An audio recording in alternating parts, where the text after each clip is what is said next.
Le président Paul Biya a accepté le calendrier de l'élection du 7 octobre parce qu'il ne se reproche de rien.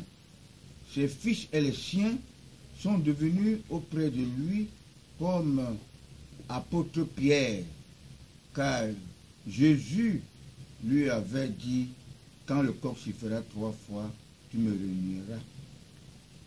Et cela s'est fait ainsi. De façon que ses fils eux-mêmes, qui ont mangé de son pain, n'est-ce pas, sont devenus très ingrats auprès de Paul Biya. Moi qui suis Maître Masukuru, je veux dire, professeur Eduatutus, le jeune Kamto Maurice, nous ne pouvons pas lutter contre Paul Biya. Il est plus fort que nous. Peut-être moi, parce que je suis spirituel comme lui. Je suis dans son bateau du renouveau. Je ne suis pas le père Abraham seulement. Je suis venu dédouaner le président Paul Biya gratuitement. J'ai été inspiré des bons anges de Dieu pour le faire, parce que tout le monde le déteste. Et moi-même, je suis détesté de mes frères Bamileke, de tout le monde, les Juifs d'Afrique, les Juifs d'Afrique.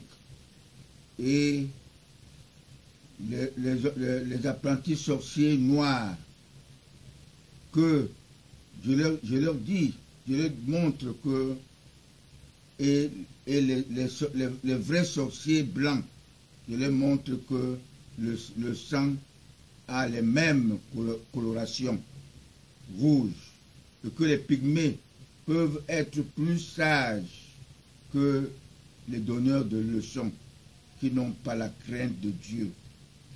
Tous ces brebis galeuses se dirigent dans notre parti uniquement pour se positionner, le RDPC. Paul Biya le sait. Alors, mes très chers frères, vous devez savoir que ceux qui s'enrichissent d'une manière illicite, n'est-ce pas, ne font que la prostitution. Ils veulent s'agrandir, ils veulent tout faire, ils veulent tout avoir. Ils ne pensent à personne pour chercher une nouvelle femme qui l'aiderait à manger son bien mal acquis. Le pouvoir ne se mesure que dans ses effets. Après le congrès du RDPC, nous verrons notre parti dans le concret. Et je vous dirai pourquoi le congrès a beaucoup retardé. Mes très chers compatriotes panafricains, en crise véritable, dans la foi de Jésus-Christ, notre Sauveur, le monde se déchire parce que le Satan veut toujours conquérir notre planète Terre maudite. Le Satan s'efforce à nous tromper toujours comme il avait trompé notre mère de l'humanité, Ève, la femme, au jardin d'Éden. On dirait que le jardin d'Éden se trouve en Afrique. Malgré le sacrifice que le Fils de Dieu, notre Sauveur, a versé de son sang pour obtenir le pardon de nos péchés auprès de son Père, notre Père qui est aux cieux, tels que les Ruben Ouminobe, les Wandji Ernest et beaucoup d'autres martyrs nationalistes qui ont versé de leur sang pour notre indépendance et notre unification.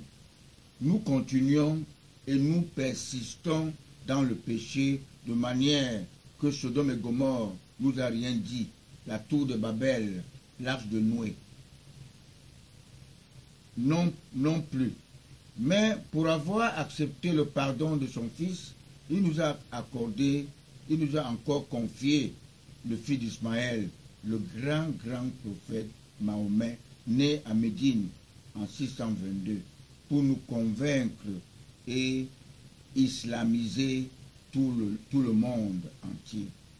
Vous avez toujours manifesté votre mauvaise foi pour les désunir, les vrais chrétiens et les musulmans.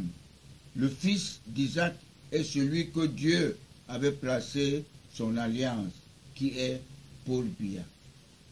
Il n'est pas Mohamed Kadhafi que vous avez tué, le fils d'Ismaël, et que vous l'aviez précipité au paradis.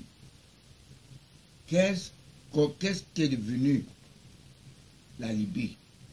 Je suis venu dédouaner Paul Biya comme le romain empereur Constantin Ier, né en 272 après Jésus-Christ, avait dédouané notre église catholique à la sorte du colonisateur. Après la mort de l'apôtre Pierre et Paul, Paul n'a pas restitué le drapeau. Le général Pierre Semengue n'a pas restitué le drapeau à Paul par hasard.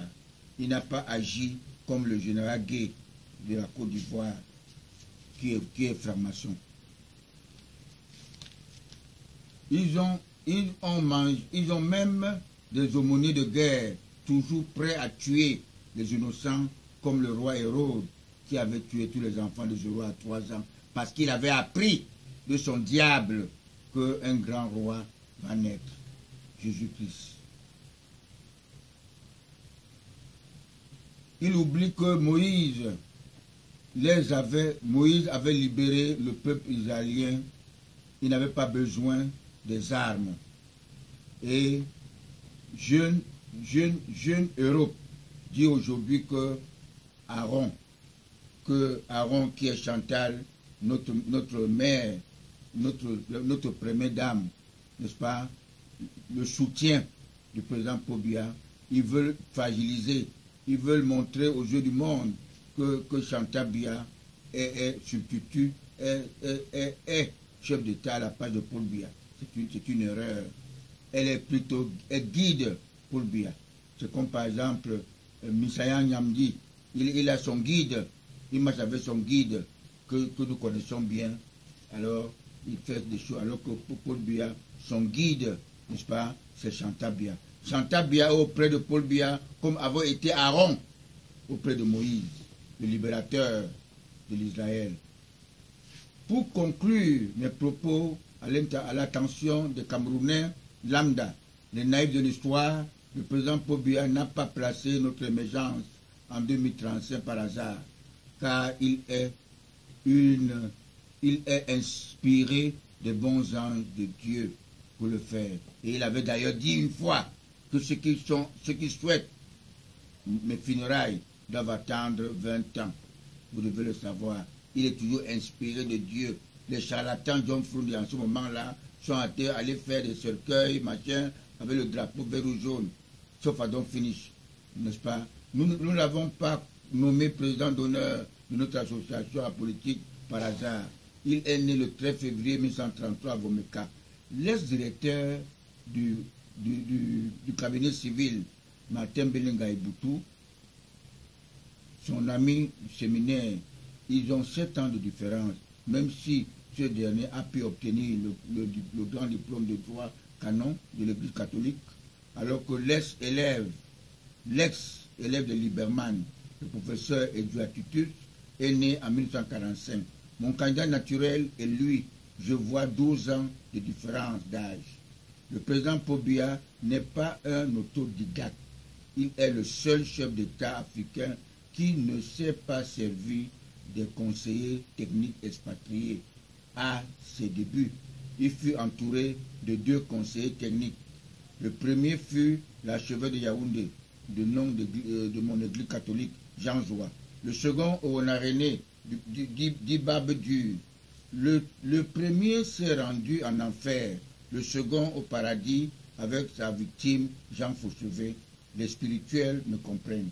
Textuellement, comme Barnabas s'était repenti sur la croix avec Jésus-Christ, lui a ouvert la porte du paradis. Raison de plus que j'avais demandé et ordonné à tous à tout son entourage d'aller lui demander pardon de l'avoir induit en erreur de temps en temps.